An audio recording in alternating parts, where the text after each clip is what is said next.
มีป้าต้องเห็นหน้าเปล่ากบชื่อลูกของกบชื่อยังปักอ้ายยังบอดน้อยอายตื่นแต่เศร้าฮีบเข้าห่วมภารกิจและก็กิจกรรมปฐมนิเทศของวงเสียงปีหกตื่นขึ้นมาห่วมกันกับสมาชิกคนใหม่และก็คนเก่าโคตรสนุกสนานเลยสบายดี FC แฟนคลับมาพบมาพ่อกันอีกแล้วนี่บ่ม่มเรื่องเล่าของบอสน้อยอายเพราะว่าช่วงนี้กระแสของเสียงวีหกค่อนข้างว่ามาดีและก็มีกิจกรรมต่างๆเพื่อจะกะเกียมเนาะเพื่อจะกะเกียมจะเปิดฤดูกาลปีที่7ของวงเสียงวีหกในฤดูกาลหน้านี่ท่านผู้ชมทั้งผู้ใหญ่ทั้งเด็กน้อยทั้งบอสน้อยบอสใหญ่นกพงศกรและก็น้องอายพากันเกียมจิตเกียมใจพากันอนามัยสถานที่ได้ 3-4 วันแล้วล่ะในที่สุดมื้อนี้ก็เป็นมื้อสันวันดีเปิดปฐมนิเทศสมาชิกทั้งวงเก่าวงใหม่บนเนาะแม่นละวงเก่าวงใหม่แล้วก็ทั้งผู้เก่าผู้ใหม่ทั้งอลังการโชว์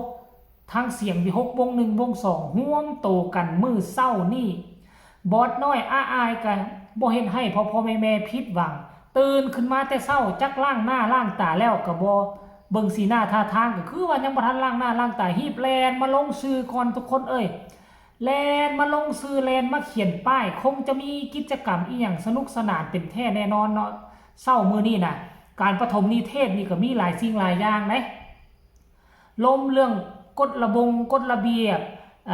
จัดสรรปันส่วนนางเอกผู้นี้สิเฮ็ดอีหยังนางเอกผู้นั้นจะได้บทใดตัวใดสิเป็นตัวสู้วงทั้งคนเก่าคนใหม่แนะนำตัวให้ฮู้จักกันเอาไว้ซึ่งเป็นเรื่องปกติของแวดวงการหมอลำแต่ว่าปีนี้เสียงวีหกค่อนข้างว่าเคลื่อนไหวไวกว่าวงอื่นๆเนาะหากปิดฤดูกาลไปบ่พอเท่าใดเนาะตามที่ค่อยเบิ่งนี่ปิดฤดูกาลน่าจะ2 เดือน 2 เดือนเท่านั้นก็เรียกให้บรรดาศิลปินทั้งคนเก่าคนใหม่มาเข้า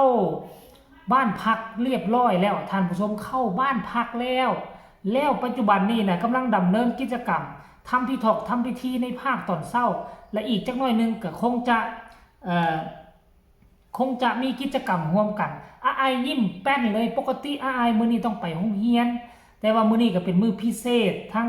ครูบาอาจารย์เขาเจ้าก็เข้าใจเนาะเพราะว่าเขาเจ้ารู้อยู่แล้วว่าอายเป็นหมอลำถ้าหากว่ามีกิจกรรมมีงานเกี่ยวข้องกับหมอลำคืออายขาดโรงเรียนได้บ่จำเป็นต้องมาโรงเรียนเพราะว่าทั้งโรงเรียนเขาจะอนุญาตเรียบร้อยแล้วมื้อนี้มาเบิ่งว่าบอสน้อยอายจะเฮ็ดกิจกรรมอีหยังจะสร้างสีสันเสียงหัวเราะ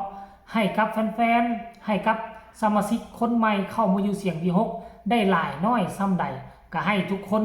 ไปติดตามเบิ่งคลิปนี้ก็แล้วกันท่านผู้ชมขนาดมาลงชื่อลงเสียงก็ยังเฮ็ดให้สมาชิกลูกน้องหัวกันแตกวุ่นภาษาอีหยังคันกิจกรรมเริ่มอายสิบ่เป็นตัวเด่นตัวหลักในงานปฐมนิเทศปีนี้แท้แน่นอนทุกคนไปส่งคลิปนี้เลยมีป้าต้องเห็นหน้าเปล่ากบชื่อลูกของกบชื่อยังปักอ้ายยัง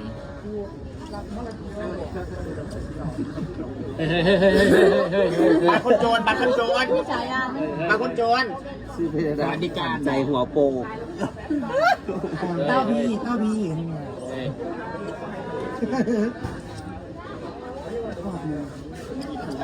เกน้อยด้วยกระโดดมึงต่อไปที่ทุกทายแล้วเบิ่งจอยักษ์กระโดดอย่างผู้ใดนี่กบไม่พอผืนบอกว่าเจอกันนานหน้าเหมือนกบเหมือนเดิมเล่นเสือเก้าหรือเล่นเสือไม่นี่เสือเก้าครับโอ้ยป้าเขียนได้ไหมแน่ใจโมเบียนที่ห่างอ่ะ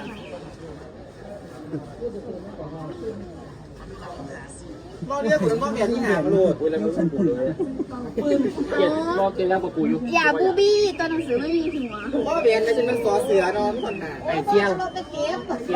ถ่ายยังไงบีมเสียงไม่หกเรืออลังการเขาแยกใบอยู่ไอ้เที่ยงพูดไอ้เที่ยงฝั่งนี้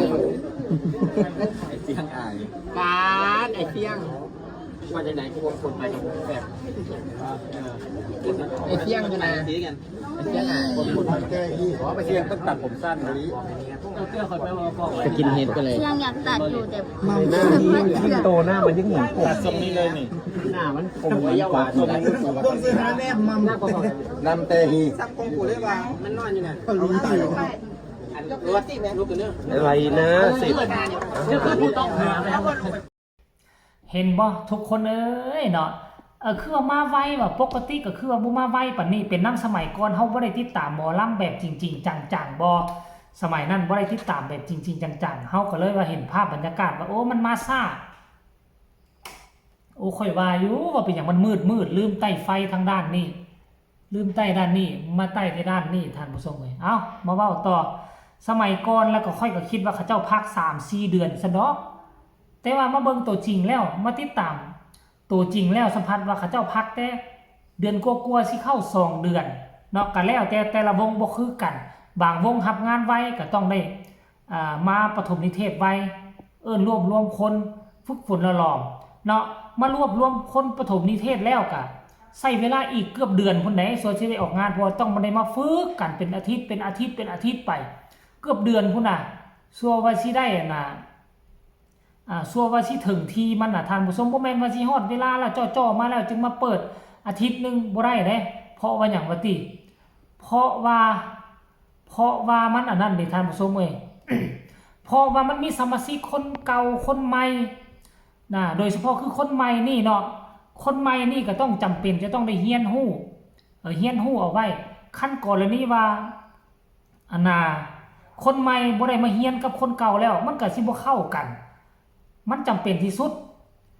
บัดนี้แดนเซอร์ก็มีทั้งคนใหม่คนเก่าเนาะคนใหม่คนเก่าแล้วก็ขั้นกรณีว่าฮอดมือแล้วอีกมือ2มือแล้วจึงพากันมาเฮ็ด